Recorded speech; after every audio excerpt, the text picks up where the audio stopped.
Okinawa isn't just beaches and blue water. It's an island where the past refuses to stay buried. Long before neon lights and tourist roads, these islands were shaped by war, ancient beliefs, and spirits said to walk between worlds. These aren't just stories told to scare children. In Okinawa, urban legends blur with memory, echoes of real tragedies, ancient folklore, and things no one can quite explain. So if you're listening late at night, you might want to keep the lights on, because in Okinawa, some stories are still looking for someone to hear them.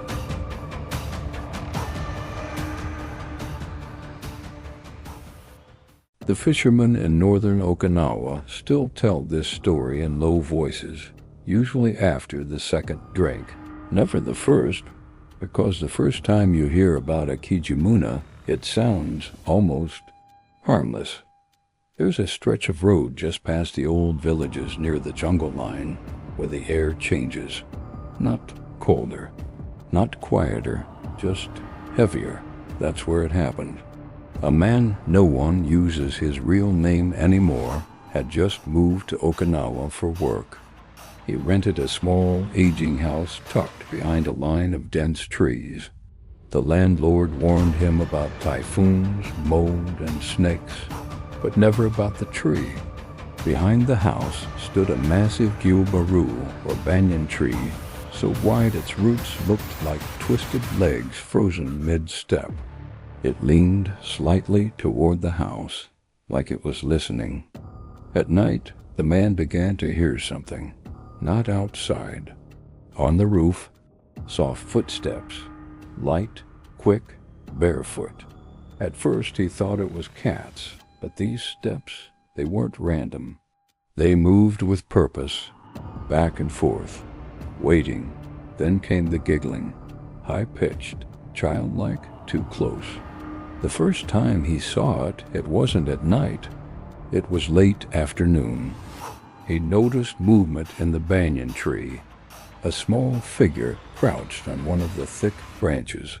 It had bright red hair, wild, tangled, almost glowing against the green leaves. Its eyes, too wide, too aware, it was staring directly at him. "Hey," he called out. The thing smiled, but it didn't answer. Instead, it tilted its head slowly, like it was trying to understand him. Then it vanished. That night, the footsteps returned, but this time they moved down, across the walls, toward the window. Tap, tap. The man froze in bed as something small knocked gently on the glass. Then came the giggle again, right outside his ear. He turned his head, and there it was, clinging to the outside of the window, upside down, smiling. Its face was pressed flat against the glass, distorting its features. It opened its mouth and whispered. He understood one thing clearly. It wanted to come in. The next day, he asked the neighbors. An old woman stopped him. Did it have red hair? He nodded. "You saw a Kijimuna," she said. She told him the stories. Forest spirits, childlike. They lived in banyan trees. But if you anger it, it won't leave. The visits became more frequent. The tapping turned into scratching, and sometimes he'd wake up to find small wet footprints on his floor, leading from the window to his bed. One night, desperate, he placed a plate of fresh fish outside. "If you want something, take this. Then leave me alone." The forest went silent, then a rustle above him. The Kijimuna dropped from the tree, landing just a few feet away. Up close, it was worse. Its eyes were too deep, its smile too wide. It kicked the plate aside, then it stepped closer, until it stood right in front of him. And then it spoke clearly. "You opened the door." The man didn't understand, but then he realized The first time he noticed it, the first time he acknowledged it. That was the invitation. The Kijimuna reached out, its fingers cold and wet. You see me again. So I stay. The next morning the house was empty.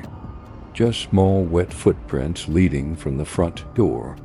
Back to the banyan tree. If you pass by at night, they warn you. Don't look at the tree. Don't listen if something giggles. And whatever you do, don't answer the knocking.